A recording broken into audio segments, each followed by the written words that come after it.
야고보서 4장 13절에서 17절에 있는 말씀을 우리 다 같이 합독하십니다. 들으라, 너희 중에 말하기를 오늘이나 내일이나 우리가 어떤 도시에 가서 거기서 1년을 머물며 장사하여 이익을 보리라 하는 자들아, 내일 일을 너희가 알지 못하는도다. 너희 생명이 무엇이냐? 너희는 잠깐 보이다가 없어지는 안개니라. 너희가 도리어 말하기를 주의 뜻이면 우리가 살기도 하고 이것이나 저것을 하리라 할 것이거늘 이제도 너희가 허다한 자랑을 하니 그러한 자랑은 다 악한 것이라. 그러므로 사람이 선을 행할 줄 알고도 행치 아니하면 죄니라. 아멘. 기도합니다. 전능하신 하나님, 하나님의 놀라운 은혜를 아버지 알게 하시고 오늘도 하나님 귀한 아버지 우리 성도님들이 한자리에 모여서 예배드리며 말씀을 사모합니다. 심령을 열어주시고 전하는 말씀이 생명이 되게 하시고 아버지 하나님 날마다 변화되고 영이 성장하는 우리 성도들 될 수 있도록 축복하여 주시옵소서. 주께서 함께 하실 줄 믿고 감사함이 예수님의 이름으로 기도드립니다.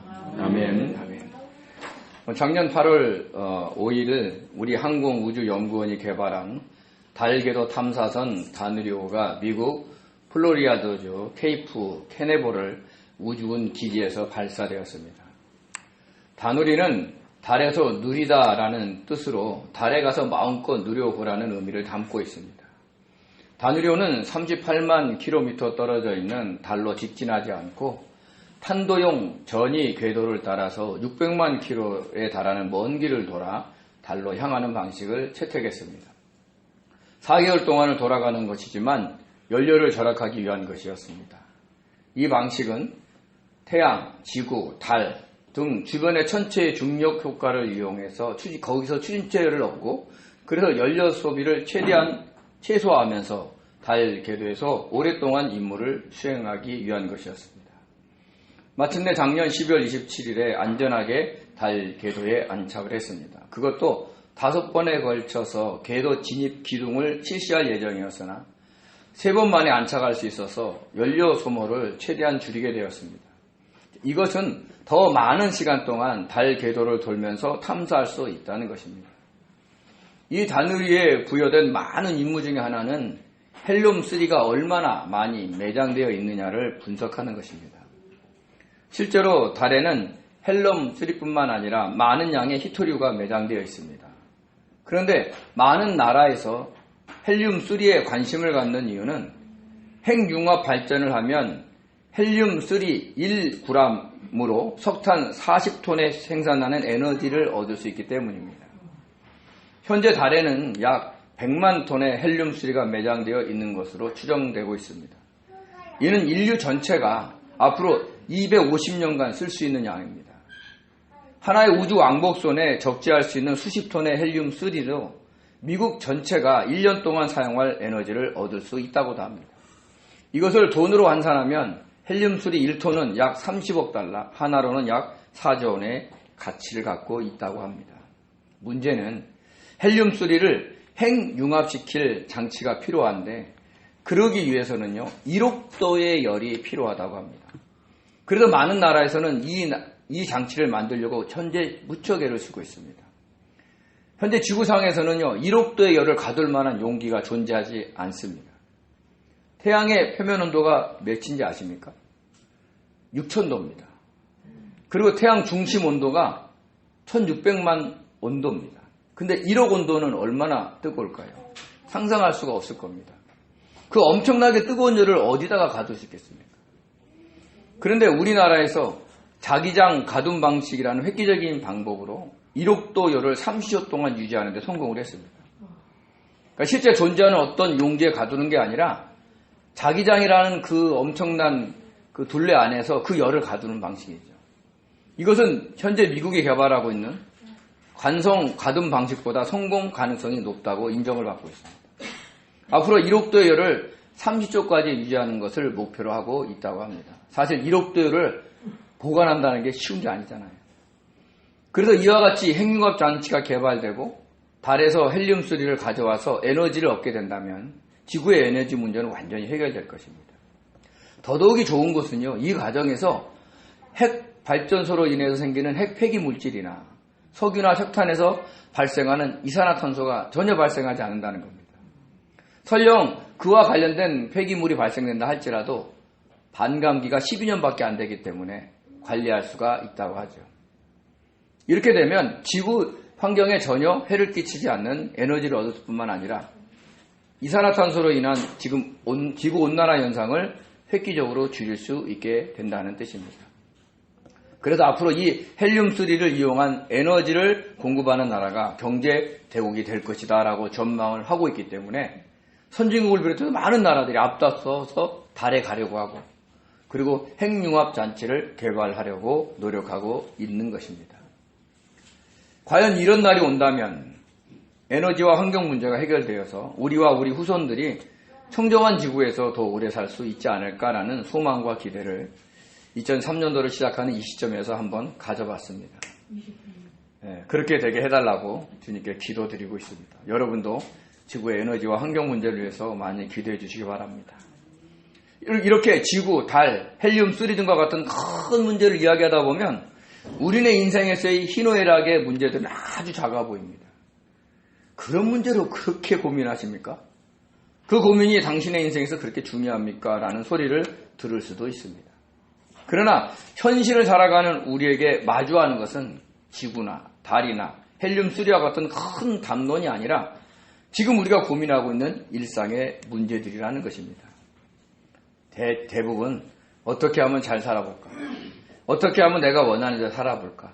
어떻게 하면 돈을 많이 벌고 또 자존심을 세우면서 건강하게 편안하게 잘 살아볼까라는 고민으로 시작되는 문제들이 대부분입니다. 그런데 주님께서는 이런 문제들을 고민하기보다는 어떤 환경에 처하든 어떤 문제가 생기든 누구를 만나든 어떻게 하면 주님을 믿는 자로서 주님의 뜻에 따라 순종하며 살아갈 수 있을까를 고민하기를 원하십니다. 왜냐하면 그런 삶이 바로 복음을 전하는 방법 중에 으뜸이 되기 때문입니다. 헬륨3를 가져오고 핵융합 잔치를 개발해서 에너지와 환경 문제가 해결되어도 이 지구상에서 영원히 살 수 있는 사람은 아무도 없습니다. 누구나 다 죽습니다. 그 후에는 천국이냐 지옥이냐에 관한 문제만 남습니다. 우리 언행으로 인해서 그 누군가가 구원을 받을 수 있다면, 그래서 주님이 기뻐하신다면 그것이 우리가 이 땅을 살아가는 이유가 되어야 하는 것입니다. 그래서 이것을 위해서 우리는 인내하고 참아야 하는 것이고 품고 이해해야 되는 것이고 사랑하고 섬겨야 하는 것입니다. 그래도 각지에 흩어져 어렵게 살고 있는 디아스포라 그리스도인들에게 너희들 그 지역에서 어떻게 하면 출세할 수 있고 어떻게 하면 돈을 많이 벌 수 있고 어떻게 하면 건강하게 살 수 있다는 등의 방법을 제시하는 것이 아니라 야고보 사도를 통해서 어떻게 하면 주님께 예배드리며 주님의 뜻대로 살아갈 수 있을까를 고민하라는 귀한 말씀을 주고 있는 것입니다. 당시 로마는 주변 나라들을 정복하며 영토를 확장해가고 있었습니다. 그 과정에서 사람들이 몰려드는 지역이 생겨났는데 그래서 자연스럽게 그곳에는 상업과 무역이 발달하면서 신흥 도시로 급부상하게 됐습니다. 그래서 사람들은 그 지역을 장사해서 돈을 많이 벌 수 있는 기회의 땅으로 여기면서 더 많이 몰려들었던 것입니다. 이런 세상의 흐름에 따라 디아스포라 그리스도인들의 공동체인 교회에서도 일부 성도들이 그런 지역으로 가서 돈을 많이 벌어올 생각을 했던 것입니다. 그 기회의 땅에 가서 한몫 잡으려는 것이죠. 우리 야고보서 4장 13절에서 14절 같이 읽겠습니다.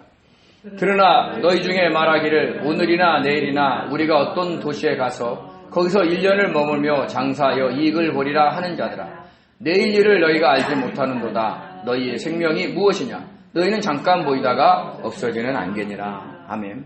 당시 세상의 흐름에 편승하여 돈을 많이 벌려는 생각에 하나님께 예배드린 것을 중요하게 생각하지 않았던 것입니다. 돈을 버는 것이 나쁜 겁니까? 아닙니다. 그 돈을 벌기 위해서 오늘 하루 주님께 예배드리는 자로서 주님의 뜻대로 살아가는 것을 귀히 여기지 않는 것이 나쁜 것입니다. 돈은 이 세상의 경제를 움직이는 중요한 재화입니다. 당연히 있어야 될 삶의 도구이죠. 많이 있으면 있을수록 좋습니다. 그러나 하나님께 예배하는 것보다 더 귀히 여겨서는 안 됩니다. 믿는 성도들에게 가장 중요한 것은 오늘 하루 주님께 예배드리며 찬양하며 감사하며 사는 것입니다. 그렇지 않으면 거세게 밀려오는 이 세상의 풍조에 휩쓰여 쉽게 떠내려갈 수밖에 없습니다. 성도들 중에는 돈을 벌기 위해 주님께 예배드린 것을 귀히 여기지 않으면서 이렇게 얘기합니다. 나중에 내가 돈을 많이 벌어서 그때는 정말 주님께 예배드리며 주님을 잘 섬기게 될 거야 라고 핑계를 대기도 하죠. 그러나 우리의 인생은 잠깐 있다가 사라지는 안개와도 같은 것입니다. 언제 어떻게 죽을지도 모릅니다. 이제는 축제 때 길을 걸어가다가 압사해서 죽을 수도 있는 현실이 됐습니다. 12구 이태원 참사만 생각하면 안타까운 마음을 금할 수가 없습니다. 물론 사탄 마귀를 친하게 만드는 할로윈 축제라서 교회에서는 반대하는 축제이지만 그래도 159명이라는 사람이 희생되었다는 것은 있을 수가 없는 일입니다. 그 중에 얼마나 많은 청년들이 미래를 꿈꾸며 살았겠습니까? 그런데 그렇게 허무하게 생을 마친 겁니다. 이처럼 우리는 금방 사라질 안개와도 같은 존재인 것입니다. 최근에 북의양 RC 부근에서 발생한 방음터널 화재 사건도 또 어떻습니까? 당시 사망자 중에 한 사람이 사고 현장에서 가족과 통화한 내용이 공개됐습니다. 위급했던 상황을 전하면서 여보 여기 큰일 났어. 그런데 차를 후진할 수가 없어. 차 문도 안 열려. 그분은 끝내 조수석에서 숨진 채로 발견이 됐습니다. 차문이 열리지 않자 조수석으로 넘어가서 차문을 열려고 했는데 유독가스에 질식해서 그만 의식을 잃었던 것 같습니다. 또 어떤 아가씨는 사고 현장을 동영상으로 촬영해주면서 엄마 앞에 사고 난 것 같아. 너무 연기가 가득해. 한 1시간 정도 늦을 것 같아 라고 통화를 했는데 그것이 마지막 통화였습니다. 너무나도 허무한 죽음이 아닐 수 없는 것이죠. 이렇게 최근에 벌어지는 안타까운 사건들을 예를 들어서 죄송한 마음이 들지만 이처럼 우리의 인생의 끝이 언제가 될지는 아무도 모른다는 것입니다. 그래서 야고보 사도가 안타까워서 우리의 인생이 안개와도 같은데 돈을 벌기 위해 교회 공동체를 떠나고 주님을 떠나고 세상에 뛰어든다는 것은 말도 안 된다는 것을 강조하고 있는 것입니다. 아무리 돈을 많이 잘 벌어 살아도 높은 권력을 얻어서 사람을 지시하며 살아도 건강해서 잔병 치료 없이 살아도 자신이 언젠가 죽을지도 모른다는 것을 우리는 아셔야 됩니다. 저보다 2기수 아래인 후배 목사님이 사실 이분은 총동문회 회장이십니다. 현재 작년 12월 25일 주일 성탄 축하 예배를 인도하고 저녁에 집에 올라가는 엘리베이터 안에서 쓰러지셨어요. 그래서 현재 대학병원 중환자실에 입원하고 있습니다. 나중에 가족들이 엘리베이터 안에 설치된 CCTV를 확인해 보니까 거의 1시간 동안 사람이 타지 않았어요. 그래서 그 속에 계신 거예요. 그 쓰러진 상태로. 그러니까 누군가 타서 좀 더 빨리 발견했더라면 하는 그런 아쉬움이 남습니다. 현재 인공호흡기로 호흡하고 있는데 여기에 극심한 내염 증세까지 보이고 있어서 그 안에 침투한 바이러스를 검사를 했는데 그 종류가 그 이름이 판명되지 않는 거예요. 그래서 바이러스가 판명되면 그에 합당한 약을 투여하면 되는데 그걸 하지 못하고 있는 상태입니다. 그래서 지금 서울대학병원으로 그 상태에서 옮기려고 지금 준비하고 있습니다. 아마 이송했는지도 모릅니다. 근데 사실 제가 그 목사님에게 미안한 마음이 있습니다. 그 목사님이 현재 우리 학교 총동문회장이신데 올해 저에게 동문회 경조사 부장을 좀 맡아달라고 했었어요. 근데 제가 그런 형편이 되지 않아서 사양을 했거든요. 경조사 부장이 되면요, 총동문회에서 결혼, 장례 하면 다 쫓아가야 되거든요. 지방까지 쫓아가야 됩니다. 근데 현재 제가 그런 형편이 아니라서 사양을 했었습니다. 또는 또 전화 오셔가지고 우리 졸업한 사람들이 다 기수 중에 사기 기수 대표를 좀 해달라고 제안을 했습니다. 근데 우리 기수에는 저보다 우리 기수에 있는 목사님들의 동향을 잘 알고 있는 다른 목사님이 계셔서 그 목사님에게 대신 대표직을 맡아달라고 부탁을 하고 대표직이 바뀌었다고 그 목사님한테 또 전화를 했었거든요.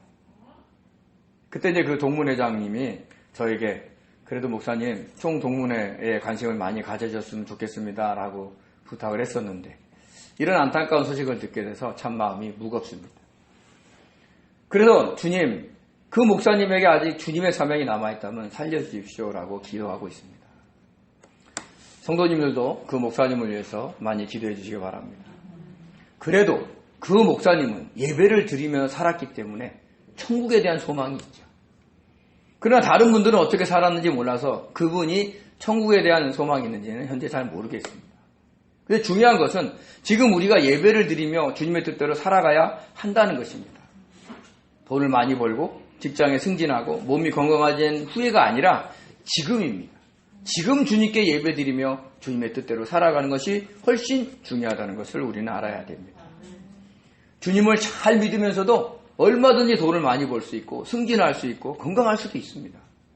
그러니까 너무 과도하게 많이 빨리 벌려고 하거나 직장에서 빨리 승진하려고 하거나 빨리 건강해지려고 교회를 떠나서 예배를 등한시하는 삶을 살아간다면 그처럼 허무한 것이 없다는 것입니다. 조금 덜 벌고 조금 늦게 승진하고 조금 천천히 건강해져도 지금 주님께 예배드리며 주님의 뜻대로 사는 것이 정말 중요합니다. 그래서 주님께서 야고보 사도를 통해서 그런 삶을 살지 말라고 너희들의 인생은 안개와 같다고 자꾸 우리들에게 알려주고 있습니다. 돈도 승진도 건강도 천국에 들어간 데는 아무 소용이 없습니다. 진짜 주님을 믿느냐? 그래서 주님의 뜻대로 살아가려고 애쓰고 있느냐? 그것이 중요한 것을 잊지 마시기 바랍니다. 우리 야고보서 4장 15절에서 16절을 같이 읽겠습니다. 너희가 도리어 말하기를 주의 뜻이면 우리가 살기도 하고 이것이나 저것을 하리라 할 것이오늘 이제도 너희가 허탄한 자랑을 하니 그러한 자랑은 다 악한 것이라. 이것을 세 번역으로 한번 같이 읽겠습니다. 도리어 여러분은 이렇게 말해야 할 것입니다. 주님께서 원하시면 우리가 살 것이고 또 이런 일이나 저런 일을 할 것이다. 그런데 여러분은 지금 우쭐대면서 자랑하고 있습니다. 그와 같은 자랑은 다 악한 것입니다. 아멘. 도리어의 헬라어 안티는요, 무엇을 대신해, 무엇을 위하여, 무엇에 때문에 라는 뜻이 있는데 여기서는 어떤 도시에 1년 정도 가서 장사하여 많은 이익을 남길 것이라는 계획을 하는 대신에 주님의 뜻이라면 이런 일도 하고 저런 일도 할 것이다 라고 해야 한다는 말입니다. 그것이 주님이 기뻐하시는 일인 거예요. 그래서 밖에 나가서 돈을 많이 벌고 교회에 헌금하는 게 중요한 게 아니라 지금 주님께 예배드리면서 해야 된다는 거죠. 이런 일도 하고 저런 일도 한다는 것은요, 단지 교회만은 아니에요. 일상의 모든 삶에서 주님의 뜻에 순종하며 살아간다는 것을 의미합니다. 비단 경제적인 활동만을 의미하는 것이 아니라 가족과의 관계에서, 직장과 동료와의 관계에서, 이웃과의 관계에서 주님에 따라 순종하며 그들을 대해야 한다는 것을 말해주고 있는 것입니다. 물론 주님이 원하시는 일 중에 우리가 돈을 버는 일도 분명히 있습니다. 돈을 벌어야 생활도 하고 주님께 헌금도 드리고 이웃도 도와줄 수 있기 때문입니다. 그러나 그 돈을 버는 과정에서도 주님의 뜻에 따라 순종하며 벌어야 합니다. 많이 못 벌어도 정직하게 벌어야 합니다. 그런데 요즘은 어떻습니까? 돈이 우상이 되어버렸어요. 그래서 돈을 벌기 위해서 수단과 방법을 가리지 않습니다. 다른 사람에게 손해가 나도 자신만 돌보면 되는 것입니다. 지금 요새 천채인가 몇백 채 갖고 있는 주인이 죽는 바람에 그 남의 전세금이 얼마나 많은 분이 날려 있습니다.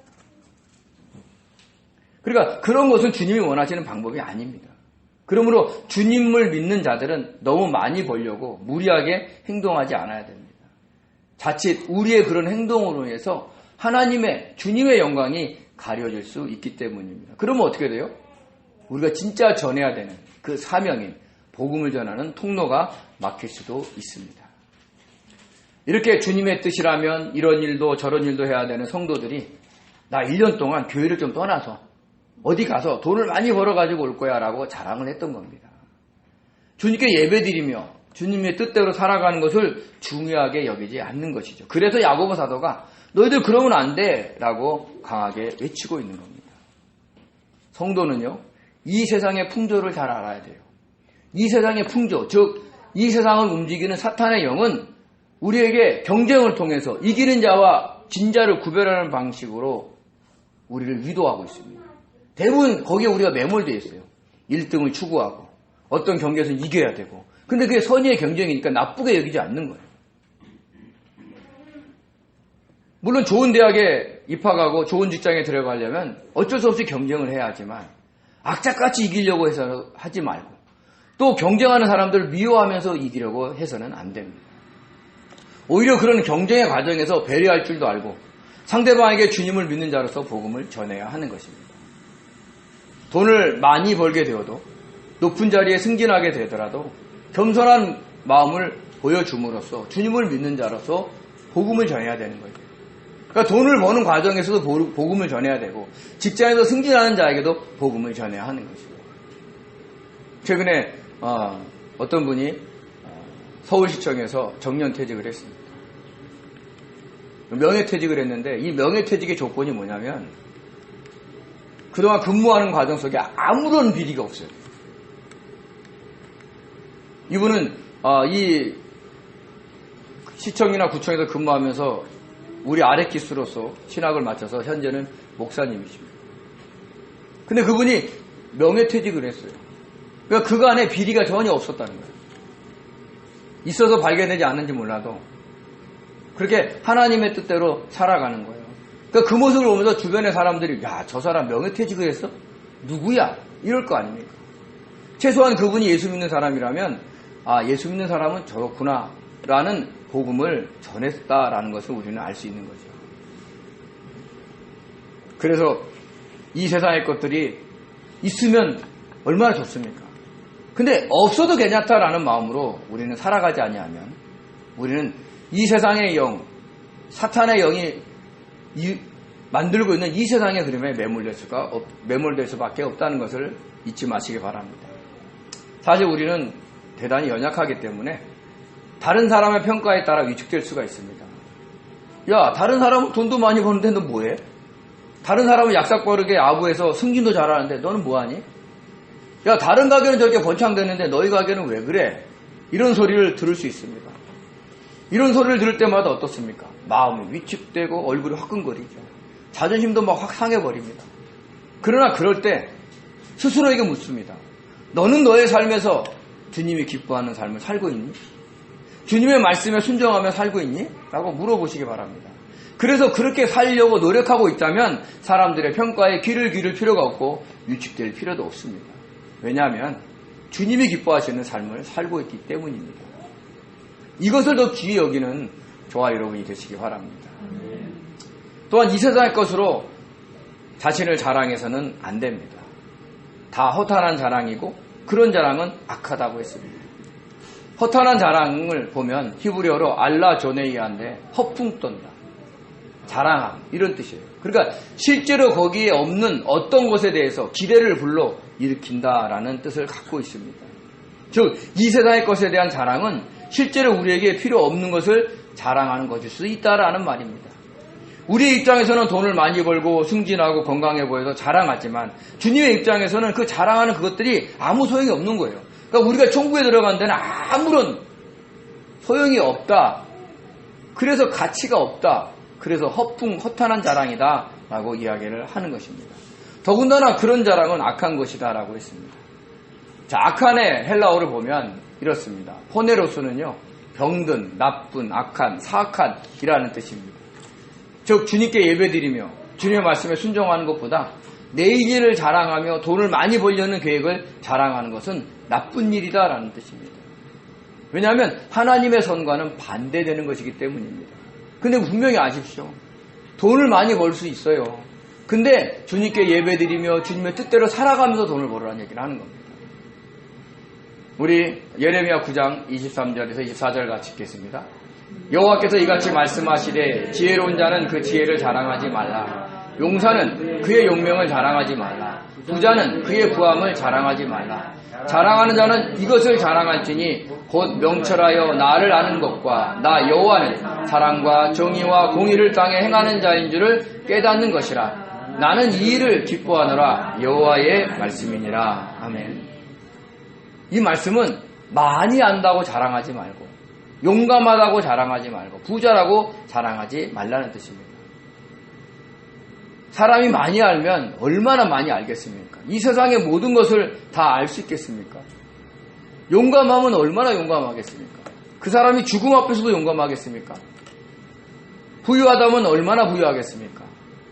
자기가 원하는 모든 것을 다 할 수 있을 만큼 부유합니까? 천지를 창조하신 하나님 보시기에는 그저 하찮은 지혜요, 하찮은 용맹이요, 하찮은 부유함일 뿐입니다. 그 하나님께서 우리들에게 요구하는 그런 게 아니라는 거예요.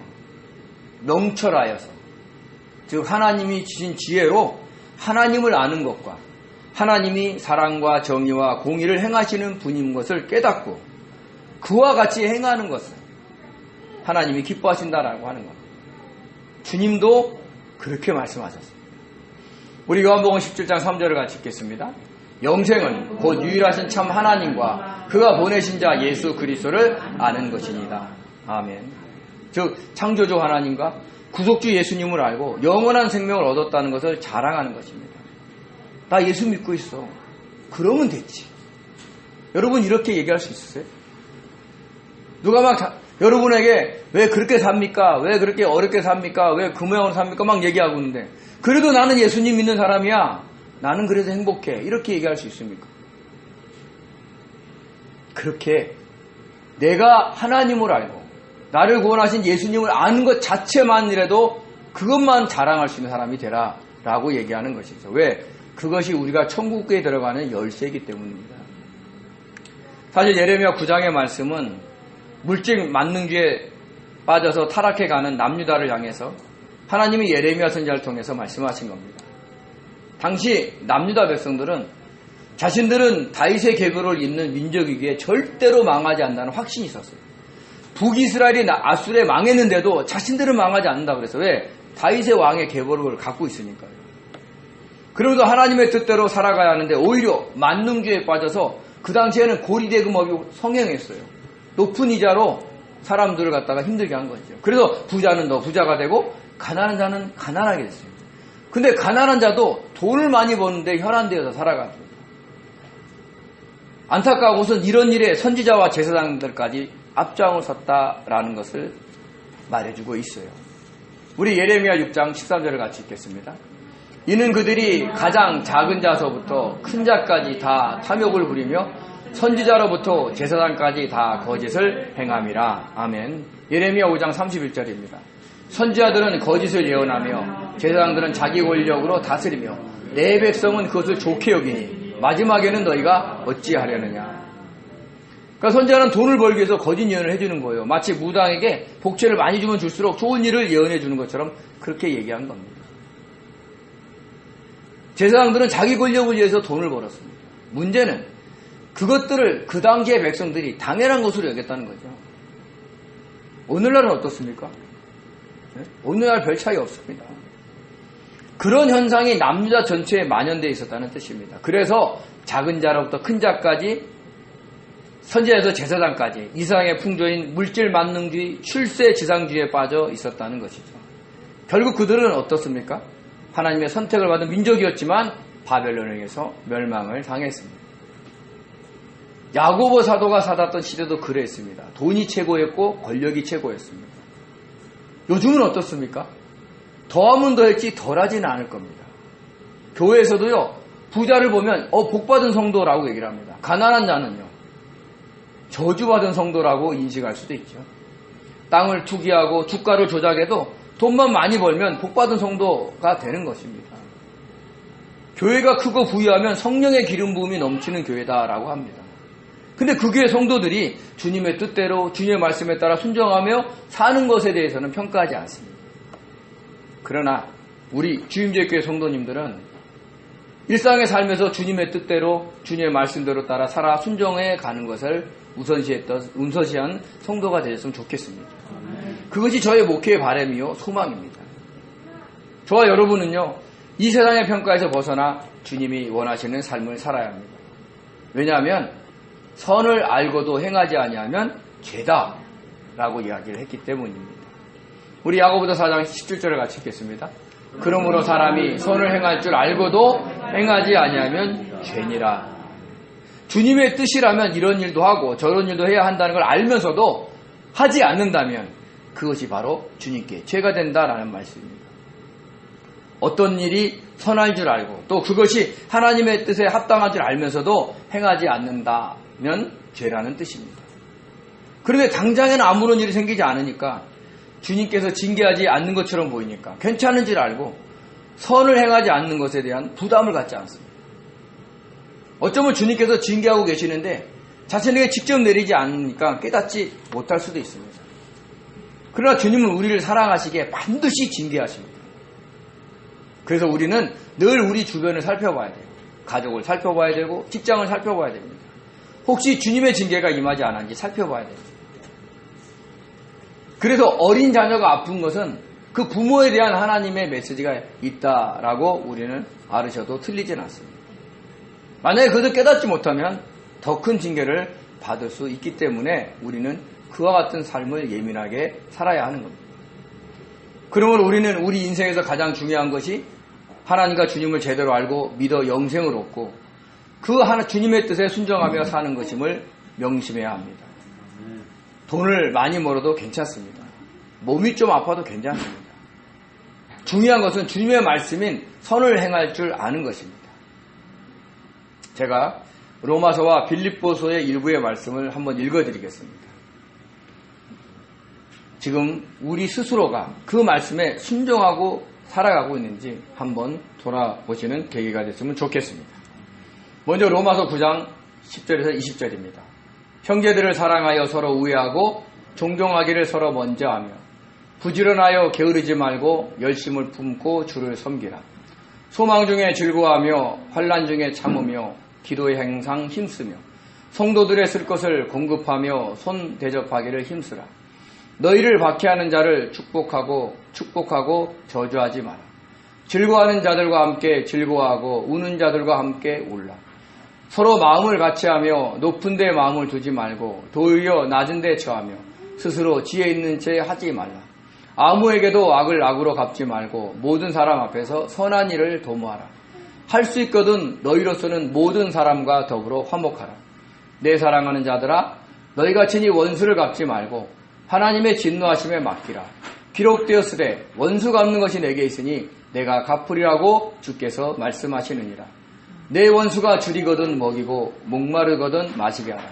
그리함으로 내가 숯불을 그 머리에 쌓아 놓으리라. 아무 일에든지 다툼이나 허용으로 하지 말고 오직 겸손한 마음으로 각각 자기보다 남을 낮게 여기고 각각 자기 일을 돌아볼 뿐더러 또한 각각 다른 사람들의 일을 돌아보아 나의 기쁨을 충만하게 하라. 아멘. 이 말씀들이 포함된 신약에는요 1051가지의 이와 같은 권면의 말씀이 있습니다. 이런 것들을 다 외우면서 실천할 수는 없다 할지라도 성령께서 역사하셔서 생각나는 말씀에는 순종하려고 해야 합니다. 그래서 이 주님의 말씀에 순종하기 위해서는 우리가 성경 말씀을 많이 읽어야 되는 것이죠.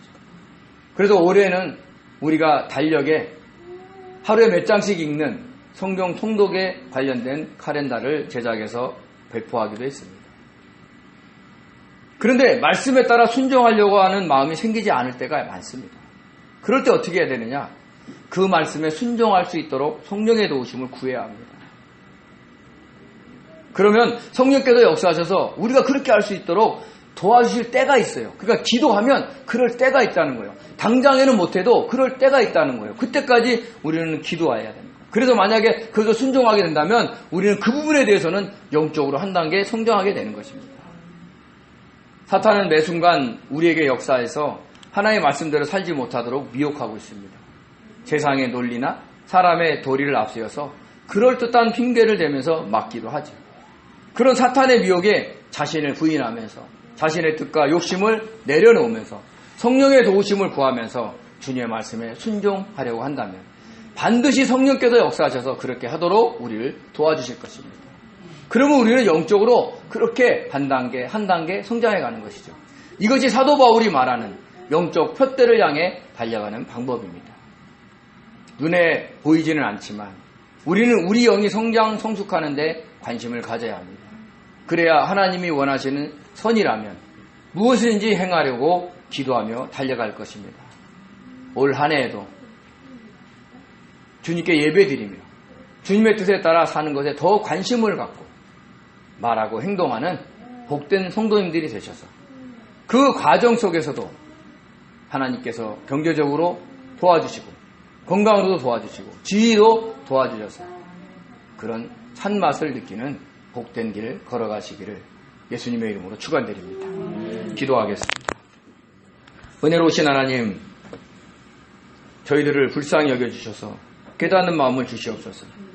신령한 지혜와 총명을 허락하여 주셔서 아버지 눈에 보이는 일들에 아버지 하나님 매몰되기보다는 하나님께 예배하며 주님의 뜻에 따라 순종하는 삶에 더 전력할 수 있는 자들이 되게 도와주시옵소서. 그래서 우리들의 삶의 모든 말과 행동이 복음을 전하는 통로가 되어서 하나님께서 택하고 구원하시고자 하는 아버지 그들에게 복음이 전해질 수 있도록 역사하여 주시옵소서. 힘들고 어렵습니다. 아버지 고난의 연속입니다. 많은 문제들이 있습니다. 하나님, 그러나 그 문제보다 주님이 기뻐하시는 일이 무엇인지 아버지 말씀 속에서 찾게 하시고 생각나게 하시고 깨닫게 하시면 성령의 도우심을 받아 순종하려고 애쓰는 아버지 귀한 성도님들이 되어서 아버지 이번 한 주간에도 주님의 놀라운 은혜를 경험할 수 있도록 축복하여 주시옵소서. 감사하며 예수님의 이름으로 기도드립니다. 아멘.